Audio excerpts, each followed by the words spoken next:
It's so boring. In 2019, independent filmmaker Jim Jarmusch set out to make his own take on the zombie medium. Known for his directorial work that focused on dark humor and circumventing expectations in any given genre, some would assume his experience would lend well into this foray. But what came of The Dead Don't Die was ultimately a bland and forgettable snooze fest that was obviously trying too hard to be a cult classic, unlike most movies that stumbled into that nomenclature. With humor so dry, it feels like Napoleon Dynamite of the Dead, but with none of the charm or memorable moments. Oh, God. Gross. Freaking idiot. Ironically, there is a zombie thing starring John Heder called Woke Up Dead, but that's a failed series for a different time. During The Dead Don't Die's very brief production cycle and the following advertising promotion cycle, did a majority of the hype come solely from who they got to be in the movie. Not much about the movie beyond zombies, except the largely bloated, star-studded cast with well-known actors like Zombieland alumni Bill Murray, Star Wars villain Adam Driver, and others like Steve Buscemi, Tilda Swinton, Danny Glover, and even Selena Gomez, priding its promotional material on the words, "the greatest zombie cast ever disassembled." This all showed that the movie was not confident enough to stand on its own without constantly reminding us who was in it. You could make the point that, yeah, it was a commentary on how movies like to just put out the names like crazy, but it just didn't come off that way. Honestly, it felt like Jarmusch had blackmail on everyone involved in this movie so that he could have his George A. Romero moment. The film itself dragged on across its 104-minute runtime. It's all just a very stale commentary on the zombie genre itself and how repetitive use of the zombies themselves as plot devices to commentate on our society. The execution basically left it feeling like the laziest writing possible, while also somehow feeling like the writers were working their hardest to try to be funny. And if there's one thing I would know from personal experience, when you're trying too hard to be funny, it's just not funny. It's like they understood that George A. Romero had driven home the fact that the undead and the living are not so different from one another, and how we are all mindless zombies in society, and how that has stuck in the genre till now. The Dead Don't Die just brings that all to the very pinnacle of surface level to make jokes and long pauses that basically don't even give you a brief exhale out of the nose with its so-called comedy. But beyond the brief reviews, let's get into today's topic as we are telling you about The Dead Don't Die, the most boring attempt at a cult classic. The movie starts as a police car drives up with Chief Cliff, played by Bill Murray, and Officer Ronnie Peterson, played by Adam Driver, show up to reports of the local Hermit Bob stealing chickens. They question the hairy Tom Waits as he fires at them with a gun and then disappears, but not before saying, "Up your hole with a wooden pole, Cliff." The two officers barely react and just leave him while drolfully walking off as Hermit Bob just does another dry jab at them. Fuck you. This is basically how the whole movie is, just blandly reacting to every single thing, no matter what is going on, no matter how, intensive it is, and then they just move on. We then spend close to 2 minutes hearing the namesake song of the movie, The Dead Don't Die, by Sturgill Simpson play, as we are reminded of all the big actors the movie somehow got. And don't worry, we're gonna hear the song over and over again. Both officers discuss how the homeless guy wouldn't hurt a fly, despite shooting at them, and then discussing how weird it is that it's still daytime out and how their watches and phones and stuff are not working right.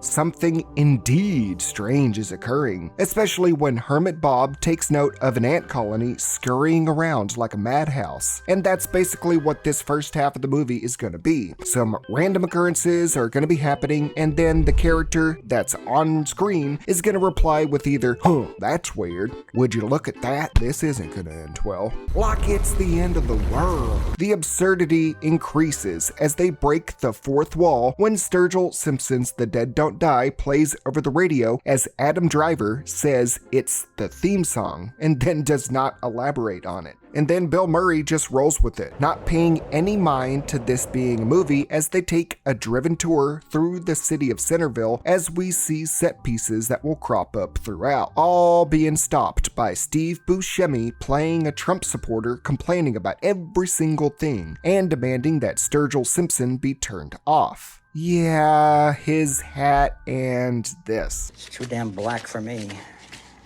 Everything. The writing in terms of characters and setup feels like it was whipped up pretty lazily and quickly, faster than an episode of South Park. Even when the hostess goes to change the radio, we hear a broadcast about how the Earth's axis is off and how polar fracking is a major cause of it, with our voted politicians calling alarmists of this dangerous liars. I can see where this is going. In films like Shaun of the Dead or Dawn of the Dead 2004, where the cause of the zombies is hinted at in the background, here it's just blatant, in your face, and frankly, hammy to a point of ad nauseum. It's just gonna keep happening. I may sound repetitive throughout this video, but it's to make a point because every single character and theme is just repeated over and over as if to tell the audience, hey, you have a short attention span and we have tons of characters. We all have to pull a Simpsons Poochie and have them say the same thought saying, huh, where's the strange? And you could say it's a commentary about how the writing of normal movies is, but it's just gonna get worse. Because, right after I say all this, the radio broadcast tells the characters that the tilted axis of the Earth will make days longer and or shorter. But then the waitress just says this. Shouldn't it be getting dark out? Do the characters exist in their film or are they deaf? You just got told the substance of the film and you're still like, I wonder why it's not getting dark. We then go to a children's detention center where a teen directly states what this all means to us, the audience, and his friends. Plants not growing, wind patterns shifting, tectonic plates doing things, I don't know, forget about it. This goes on with the comic book store owner getting a delivery from Yes, I don't know. I guess that's supposed to be a pun. I don't understand. But the driver of the car reiterates that the Earth, indeed, is off its axis, saying it's bad news. The comic book store owner then asks for some wisdom, and he tells the nerd, The world is perfect. Appreciate the details. Hermit Bob notes certain fungi growing where they're not supposed to, and then the local motel owner is not able to find any of his local cats. This would have been that appreciate the details moment if it wasn't just shoved in her face, because right after the hotel owner says he can't find his cats, a local news bulletin suddenly takes over the TV telling him that all animals are disappearing and or going feral. Steve Buscemi notes his cows and chickens are all but gone. A lot of this is just, let's go to this character, and it's just them taking turns either bringing up the time of day, why animals are missing, or how the general vibe is just strange and or weird. Honestly, it feels like at this point they're just gonna bring in Randy Newman to start blaring on the radio to play that song from Toy Story. Strange.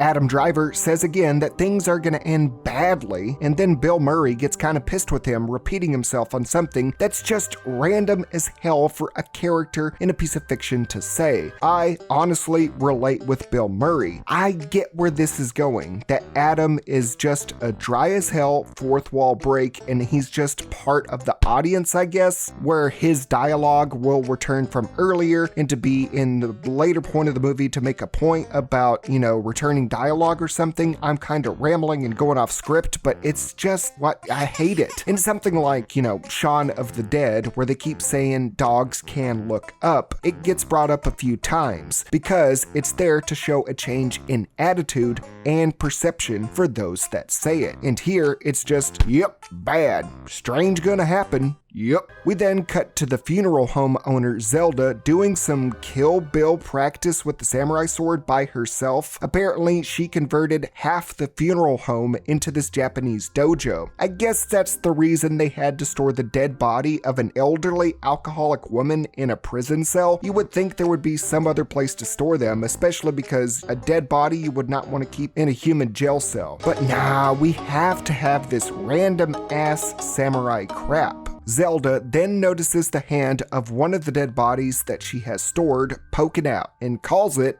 can you guess what she says? Peculiar. Man, you broke out the thesaurus for the word strange there, didn't you, Jim? I will give the movie props. As the night finally comes for the first time, we get a cool shot of Bill Murray sleeping in one prison cell mirrored to the covered body of the dead woman in the other cell as she coughs awake. That night, the moon gives off some purple aura as Hermit Bob refers to them as toxic lunar vibrations. I guess Mercury wasn't so into retrograde on this particular night. I have a friend in high school that would be really into this kind of verbology.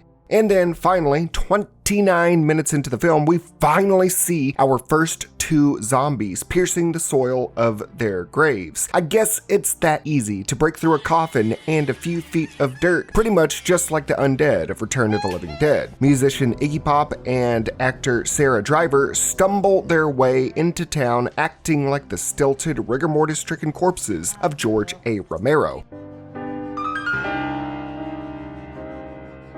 But it's kinda hard to tell because of how the lighting is for these shots, feeling less like it's the middle of the night and instead feels like it was filmed during the late day and then a post-production filter was placed over it to make it generally unpleasant to view and not in a, oh, it's intended that way to be unpleasant for you. I can smell the failure! It reminds me of the fan-made live-action Left 4 Dead the movie, where it was basically shot the same way, except with the Mexican Standoff YouTube channel. It was a passion project by fans of Left 4 Dead with a limited budget and time constraints. For this movie though, Jim Jarmusch has the backing of Universal Studios and the budget to include a dozen big-name actors and celebrities, so they could have just avoided doing this altogether. The two zombies go into the local diner and easily overwhelm the two women in there, eating them alive on the spot. The first woman, sure, she gets caught off guard, so maybe kind of makes sense. The second one though, why are you just sitting there with a broom?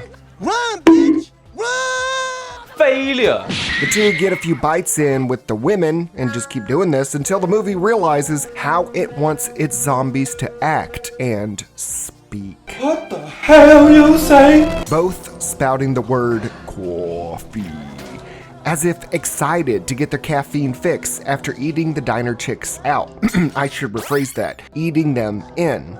This whole thing is a long scene of them attempting to sip the brew while the music just drags on. I get what they're going for. People like to drink coffee in their former life, and this is one of their hyper focuses, but God, it just keeps going. And it took half an hour, almost a third of the movie's runtime, just to get this scene. Now don't get me wrong, I do like how the female zombie consistently strikes kind of a model pose and twirls like a dancer with a smile. Then you have Iggy Pop, the dude zombie, just sitting there like a dog that's refusing to be pet with his neck back. You know when dogs are like, don't touch me, and they have their neck just go back, and I don't know. The juxtaposition of her zombie performance then going to just, I cocked my head back, kind of pissed me off. And that's it for the first two nights. We just get two zombies strolling into a diner, eating two chicks, and then fucking off back into the woods. We waited 30 whole minutes just for coffee at a restaurant. Remind me to leave a bad Yelp review for this movie. The next morning, Danny Glover reports the two women turned into that morning's jambalaya as Bill Murray rolls up and sees the mutilated corpses.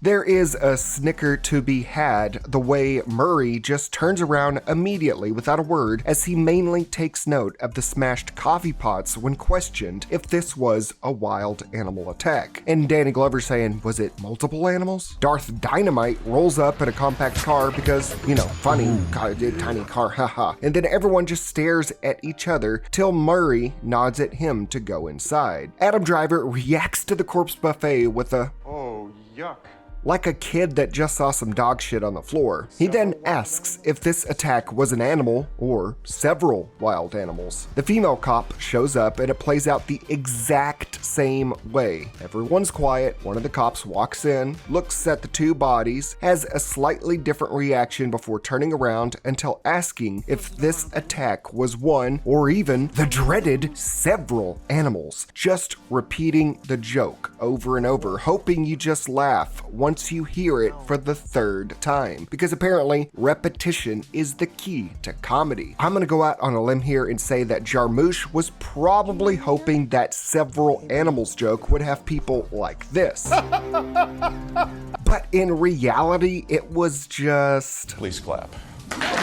When everyone else but the duo clears out, Murray asks Officer Dynamite what he thinks caused these ghoulish attacks. While I appreciate him referring to the corpses as ghouls as they were originally labeled, especially with how he says it, Ghouls. honestly, it's not a bad assumption for what they are seeing. And then it just cuts them off to introduce even more characters led by Selena Gomez. With the new introductions, we have them reiterating that, yep, our phones aren't working, but the radio works perfectly fine. But the radio only works to do two things. The first, to have the political official saying this. We know very well that polar fracking has been great for this country. In my opinion, these naysayers should just move to somewhere. Only for this to be turned off and it be turned into The Dead Don't Die Again. Yes, we are getting that same song again. Bam! It's just the same dialogue, jokes, and setup for the horror mixed with marketing a song again and again with a different coat of paint on it. It's like getting a different skin on a survivor in Dead by Daylight. It does not change a single thing about how this all plays out, but at the end of the day, money was wasted to just redo it anyway.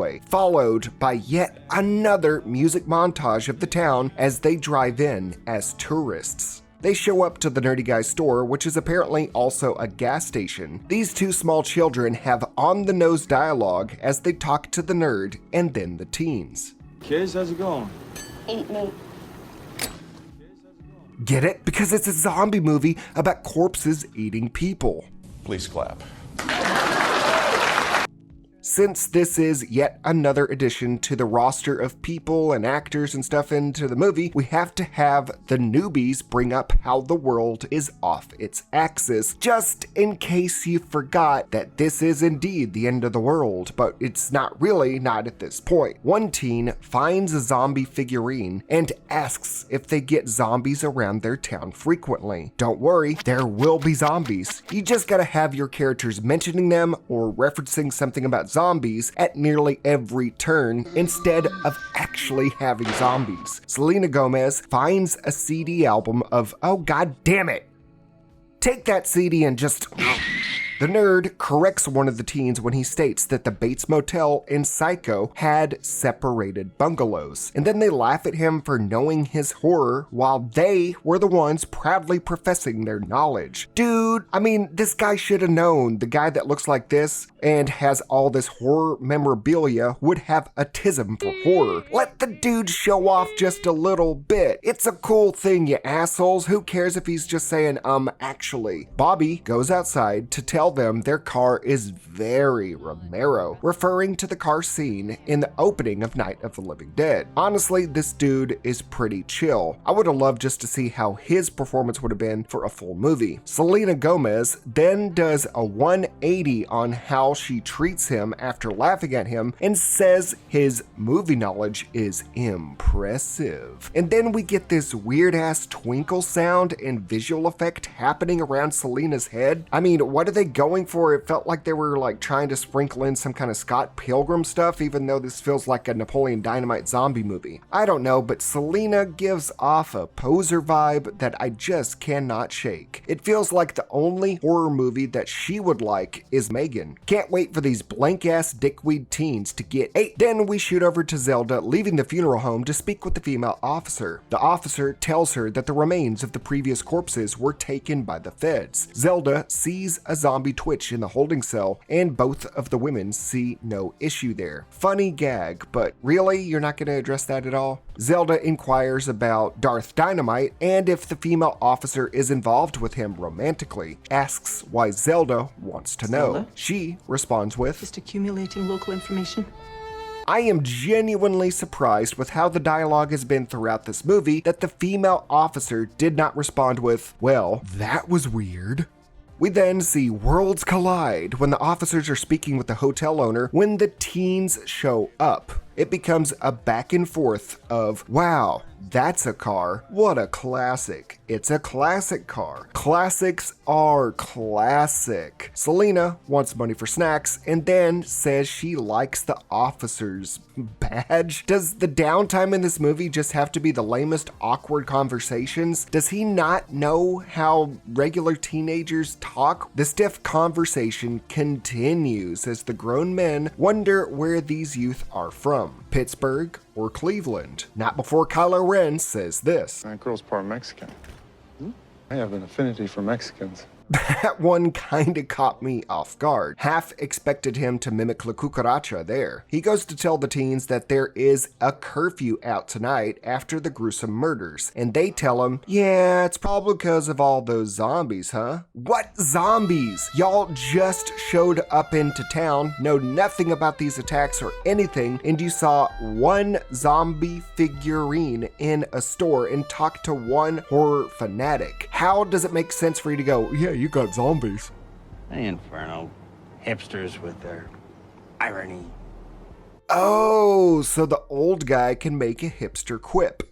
Jumping back to Hermit Bob, he finds a copy of Moby Dick just sticking around in the woods. The scene does not need to exist. It adds nothing or detracts anything from the movie. It just feels like it was added for Jim Jarmusch to be like, I read Moby Dick, and here's a quote from it. These are the numberless mortals. Yes, Jim, Moby Dick is a book a lot of us read, or in some cases, know the cliff notes for, and for some was mandatory to read in school. I'm glad you included this scene on a movie about zombies. The kids at the correctional facility say everything sounds like the start of a gruesome horror film, and the boy going in the female ward is 100% sure a zombie apocalypse is on their hands. And that's it. Just, yep. Hordes of zombies are gonna come. Gonna be crazy, bro. Literally, what do half of these people even add to the movie? They're just there to say, there's zombies. Uh-oh, there's zombies. The two police officers go to the cemetery to investigate for signs of zombies and see an unearthed grave. And another one. Bill Murray doesn't say a single thing, but Adam Driver has a super cocky smile as if he's saying, yeah, I was right. Ghouls.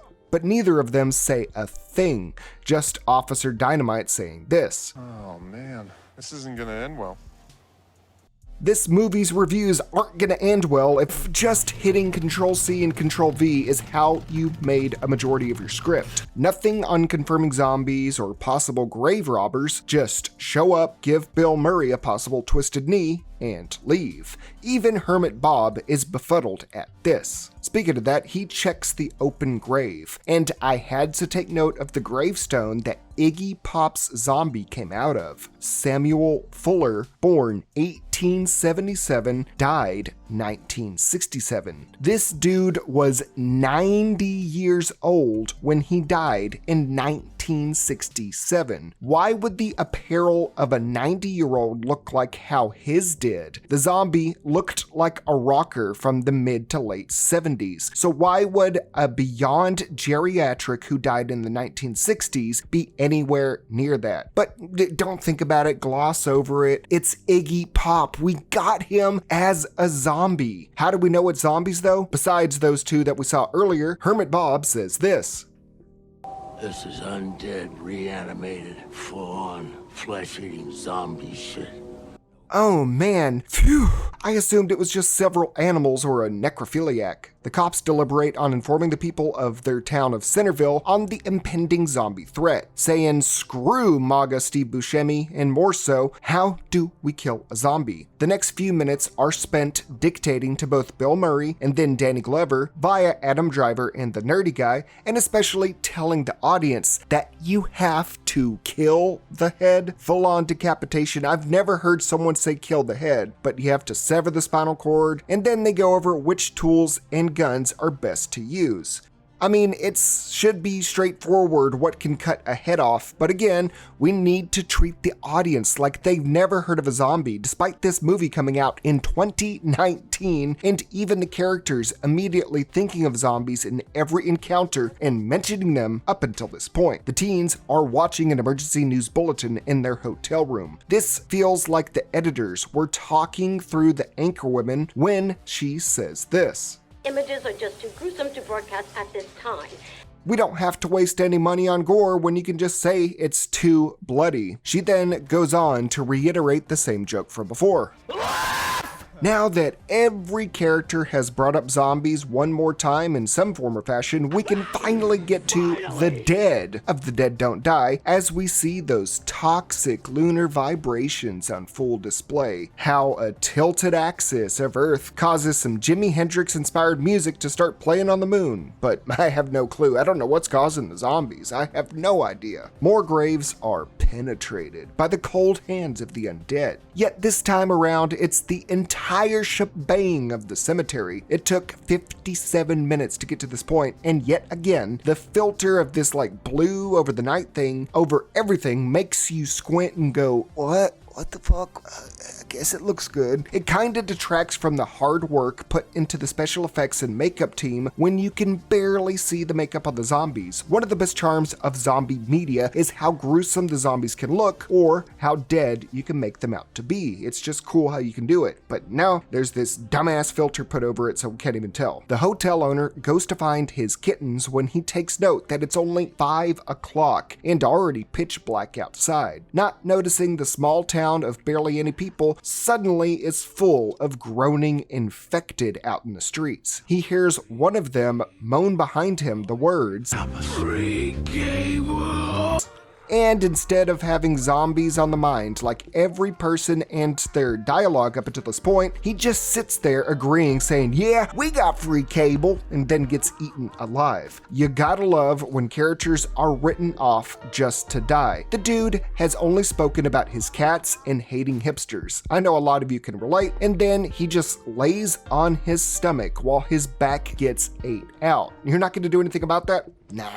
Officer Murray and Officer Dynamite return to the police station with tons of hardware, supplies, weapons, and more, fully prepared for the zombie outbreak that is occurring, that they don't know is occurring, but it's going to be happening. Apparently, Danny Glover and the nerd already barricaded the nerd's store with ample provisions. Cool to see people that know what zombies are, how to kill them, and whatnot are actually preparing decently well, but we all know it's not going to matter because this is a comedy movie and the people have to act stupid. The woman officer apparently wasn't told any of this whatsoever, not even over the radio to prepare or even warn citizens. The two male officers did all that themselves. All so we can have a character tell us for, what is this, the 8th time that they've brought up all these details directly what this all is. A zombie apocalypse caused by the Earth tilting on its axis from polar fracking affecting the moon to cause lunar vibrations.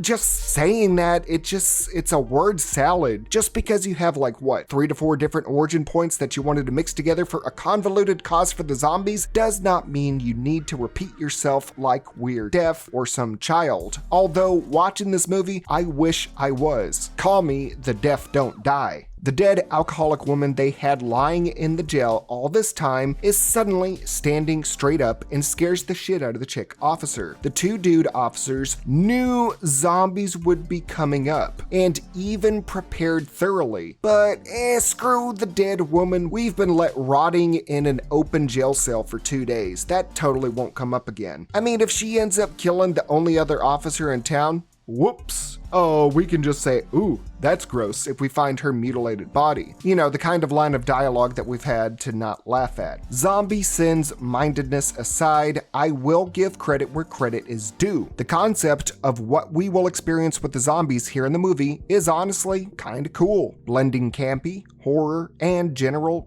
undead mystique to the forefront. The former alcoholic Mallory keeps droning out the word while barely walking forward. I do like the concept of zombies saying one to a few words to accentuate what they cared about most in life. That, and when the zombies are injured heavily instead of spewing out blood, they just have this like black suit-like dust erupt out of their body to show that this is some otherworldly ancient shit going on. It feels like it was a censor to keep the age rating down a little bit, but at the same time, it's actually kind of cooler than blood. Like how the English dub of Yu-Gi-Oh! Replaced the concept of death with the idea of the Shadow Realm. Way creepier in tone setting. Jim, good job on this archetype, especially when Mallory gets beheaded and still moans for more wine. But all of this kinda gets undercut when Murray, the guy that's skeptical of all this zombie stuff until this point, just says, "Hey, you played baseball before, huh? That's a nice swing." And then they criticize Mindy for not knowing to go for the head. The girl didn't even know what y'all were dealing with because your limited dialogue chose to not bring up zombies to her until the last minute. So of course she's gonna be like, Zelda is then shown doing the makeup for a dead couple when their peepers start jeepering open. Looking like Jeffree Star fans in 30 years, they both do a back and forth of opening their eyes and her closing them for a bit of sight gaggery, and then she says, "You're in this together, aren't you?" That's my Scottish accent. The two zombies then rise up, and then she just cuts their heads off with her katana, Kill Bill style. While generically cool, it's just kind of a flash in the pan. Also, the movie can have her say, The dead just don't want to die today. Is that it? Feels like Jim was expecting us to be like Peter Griffin. He said it! He said it! Every time the song is referenced. Maga Buscemi hears banging at his front door and gets his gun. Instead of yelling that he'll blow his ass away for banging at the door at night, he opens the door wide and lets the zombie grab him. I do have to give props. We do get to see this one zombie close up and even see its head blown off. But again, anything cool has got to be undercut by dumb survivor decisions and Marvel-ass dialogue. I killed him. That was weird. Why? If you're gonna lean into him being a MAGA stereotype, do something that's really outlandish, like after you blew off the guy's head, say, "Take that, libtard," or something. On the note of undercutting cool stuff, we finally see a group of zombies out on the town, and three of them say, just throwing out brand names half-heartedly with people. Chardonnay at least makes sense with an alcoholic, but just Candy, Snapple, and Snickers? Candy, sure, let that future diabetic worry about it. That's a general thing that kids obsess over. But brand names like people that are dedicated to drink brands, they would choose Snapple and chocolates like Snickers? Man, you gotta pick some better brands than that. If you're gonna do a drink, do something like Dr. Pepper. A lot of the South is super dedicated to that drink. No one told the UPS driver from earlier about the zombie outbreak that was about to happen. So now he's just sitting at the front desk of the store, zombified. Now, why is he at this store if he was only there as a pit stop yesterday? And I mean, he only had one interaction in the film, so let's just throw him in the store that we saw him in, where the nerd is holding himself up. The one-word obsessions continue with people saying Xanax and Oxy. Yeah, easy to get hooked on prescription drugs, especially in a small boring town with fuck all to do. But then two zombies with their phones out and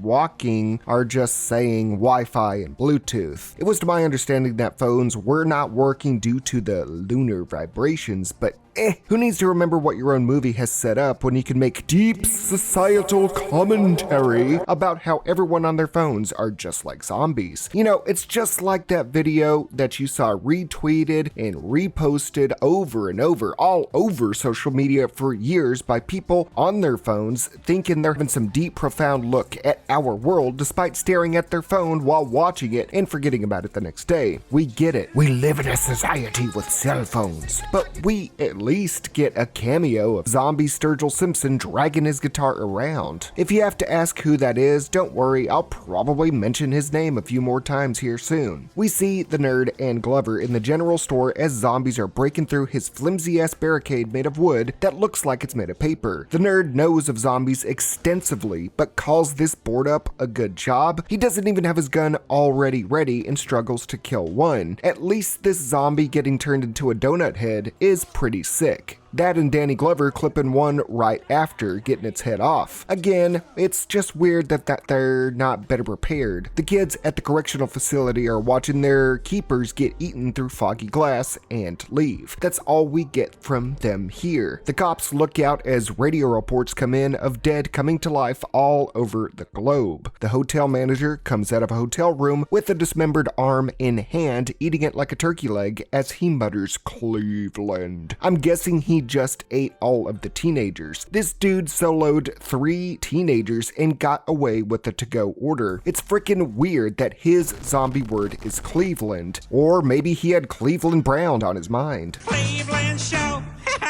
Herman Bob comes out of the woods, and I shit you not, it's only for him to make a pun. That's what I call a murder of crows. Literally just him deadpan looking at the sky and then a separate shot of CGI crows. You could literally film any of these scenes and place them in any order and it would genuinely would not change anything or much of the movie. It's disjointed and just randomly strung together of these random people that probably never interacted. It was just filmed separately. The officers peer outside to see the weird woman Zelda easily killing every zombie in front of her. Unlike every other character, she walks around with ease and one-shots each one without breaking a sweat or being dumb. The girl is breaking conventional means of stupidity in movie humans. Keep that in mind why I brought up the word humans. She comes in and has a powwow with them and says she will help them patrol the town and kill some zombies only if she can have Officer Kylo Ren's compact car to drive. He hands her these. Star Wars. Excellent I fiction. would say this is a cute reference because, you know, Adam Driver played Kylo Ren in the Star Wars as a reference to his most well-known role, but genuinely, it just feels like the movie's going, can you believe we got this particular actor? The one from Star Wars? How many times can we remind you we got big actors in this movie? They all agree to go out and do their business before meeting at the cemetery. Why would you go to the source of where the zombies were coming from? Almost as dumb as dressing up as a zombie and approaching an armed survivor, huh, Bill? I guess Murray has it written in his contracts that his zombie movie characters always have to do the stupidest things. They drive out and see zombies out and about, but not even approaching them. The zombies aren't coming at them, just kind of vibing to those lunar vibrations. Kylo hangs out the car window and slices a zombie's head off with a machete, showing off his Napoleon side when he goes, yes, after the kill. Everyone else just kind of sits there like, damn, was bro gonna be a school shooter or axe murderer before he became a cop/actor? As Kylo reiterates to them that you have to kill the head. Yeah, you ain't escaping the allegations just by saying shit we already knew. We then lean into the Romero inspirations pretty damn hard, showing football fields, tennis courts, and more, people in their respective sports uniforms as Jim Jarmusch tries to have his characters have a Monroeville Mall moment. They don't know why, they just remember that they want to be in here. Kylo saying that the dead gravitate towards things they did when they were alive. I appreciate the bit of a nod, especially seeing them swing rackets and bats like the Land of the Dead zombies. I don't want to criticize this portion because I can always get behind, opening up the zombies more, but I'm just so fatigued with the movie having to directly tell us every single plot point and narrative device. Bill Murray accidentally runs over a zombie, kind of like that one scene in Shaun of the Dead. Mindy is visibly distraught over it, much like Shaun and Ed were, but they emphasize to her that the person's already dead, so there's no cause of concern. Honestly, Mindy's actress, Chloe Sevigny, I think that's how you pronounce it, is honestly my favorite part of the movie, as she is the only one that acts like a real person and feels human, reacting to everything with genuine emotion and not just dry table reads. That's how everyone else has been, even well-known actors. Speaking of that, Maga Buscemi headshots one zombie, and then that's it for his scene. Again, just a random assortment of scenes to just splice together. You'd think more zombies would be attracted to his house in particular, since he keeps firing off loud-ass gunshots. The cops show up to the motel to check on the teenagers and see that they're all already dead and eaten. I guess they didn't want to put up a fight, just sat there and sat on the bed, just killed off these characters off screen. So really, no reason to have any of them in the movie except to, I guess, trick younger folks into watching the movie because of a Selena Gomez cameo. Kylo Ren goes in and chops off all their heads as a precaution. Good to do, although I would have assumed they would have already turned at this point since they were so eaten into, especially since the Woo PS driver from earlier was already fully turned right as the night happened. He then cuts Selena Gomez's head off as her blood splatters on the two cops, leaving them in shock. I seem to remember the fact that the zombies of this movie do not bleed blood, but instead produced dust when they are visibly injured. These teenagers were obviously all bitten and infected and will turn any second. So why the blood? Boy, I really hope somebody got fired for that blunder.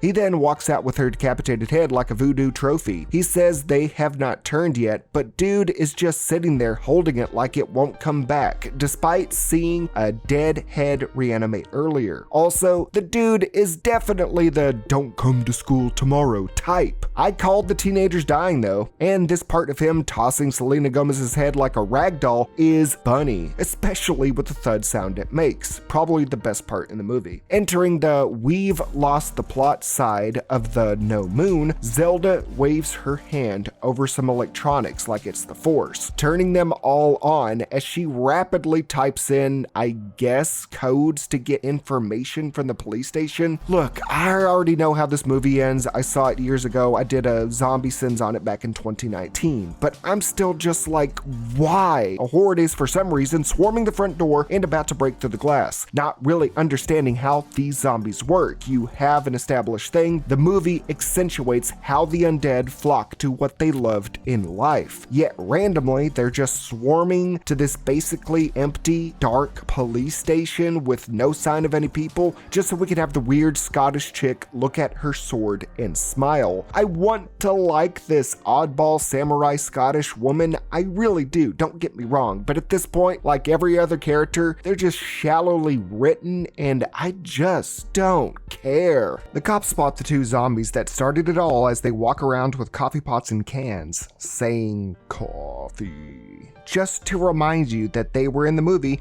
and needed to be put back in somehow. Where were they the entire day before? Were they just walking around the entire town, nobody noticed? Who knows? Would they have attacked more people and started more of the outbreak? I was expecting at least some Big Daddy or Bub level of relevance from them, but nah, just two pop-ups and they're done. That and having them still say coffee instead of something that has to do with dancing, rock, or anything relevant to their appearance or people like every other zombie out there. Sucks that zombies are given a good plot device but such a shallow pool to use it in. My disappointment is immeasurable. Oh no. No, stop. Sturgill Simpson. Great song. No, stop it. Why? Jim, did you sleep with Sturgill and this is what the agreement was to get in bed? Can't take any more.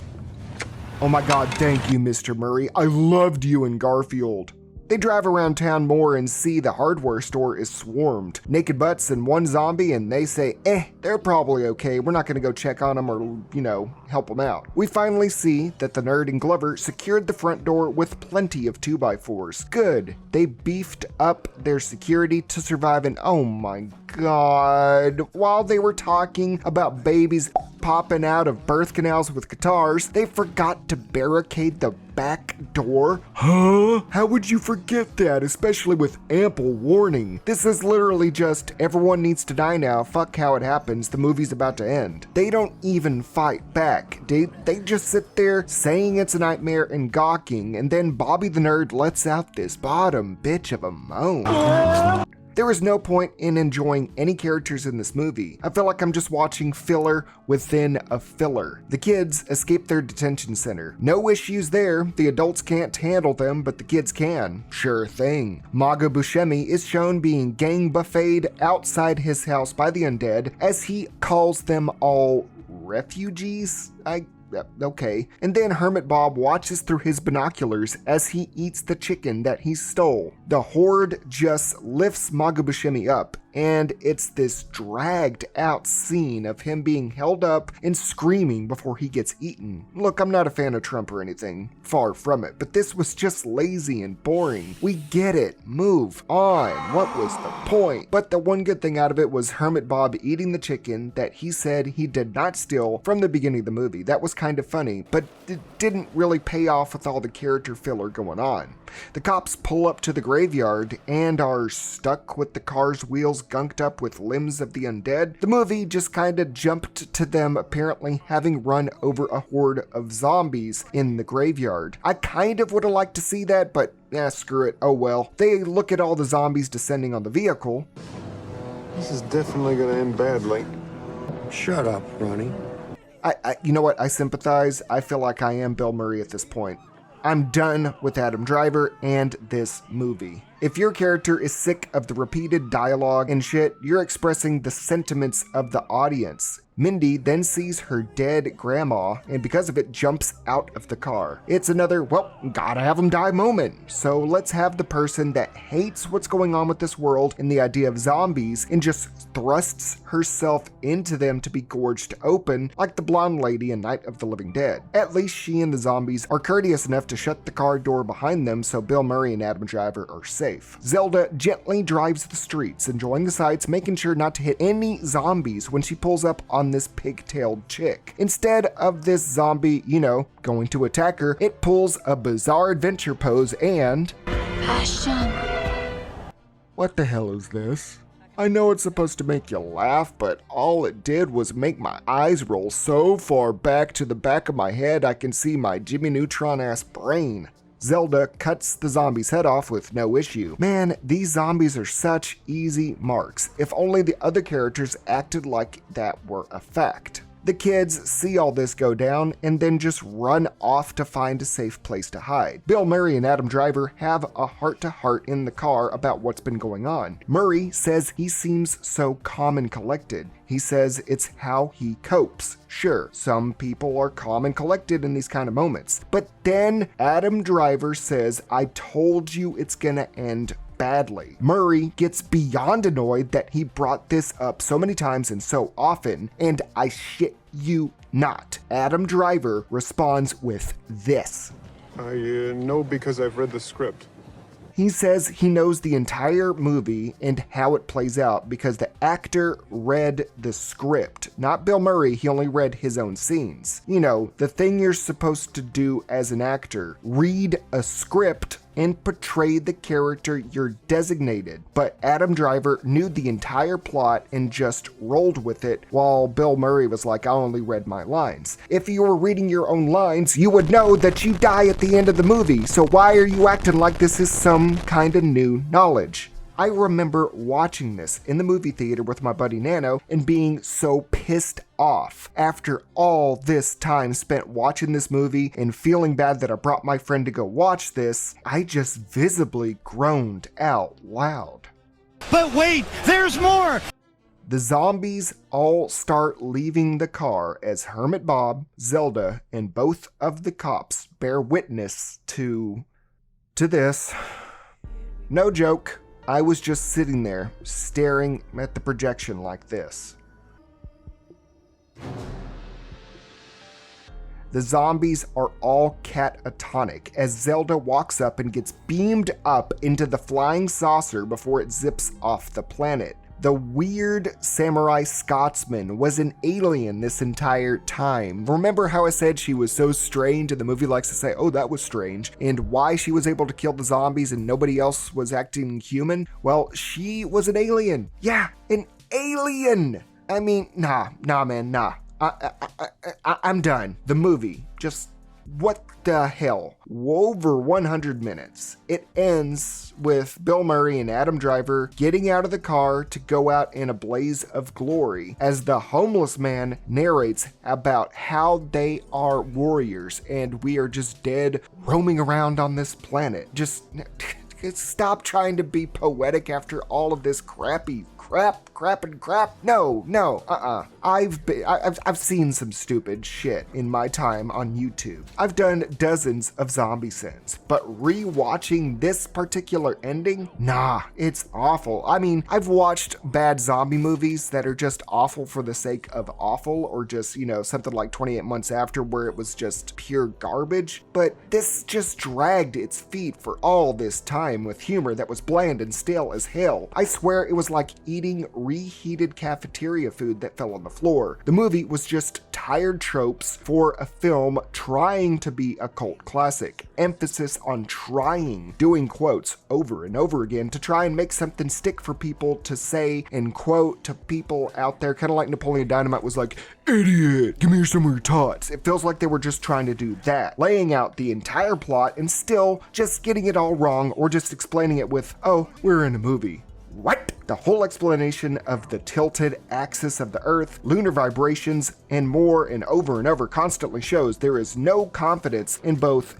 your own writing and your audience's ability to understand it. Why, Jim? There was no reason to have this many characters if every single one of them was so shallow and went absolutely nowhere in development or anything. It was disappointing. If you want something where you're looking at your phone more than looking at your TV screen or monitor, this is the movie for you, or maybe to fall asleep from boredom. It's such an asinine attempt at a movie, and more so as a cult classic because it's not. It's awful. If you like this movie, good for you. We all have differences of opinion, but man, it was trying so hard to make so much happen, but acted like it was too cool and meta to care. It obviously cared with what it was trying to do. It was obviously trying to be a commentary on society and trying to be on a commentary about celebrities and making it all about them, but my god, there was just too many cooks in the kitchen when this was written by one guy, and then trying to make that Sturgill Simpson crap happen. I'm sad to see such a waste of talents, both actors and makeup effects alike. But hey, the dead don't die, but they certainly stink like shit.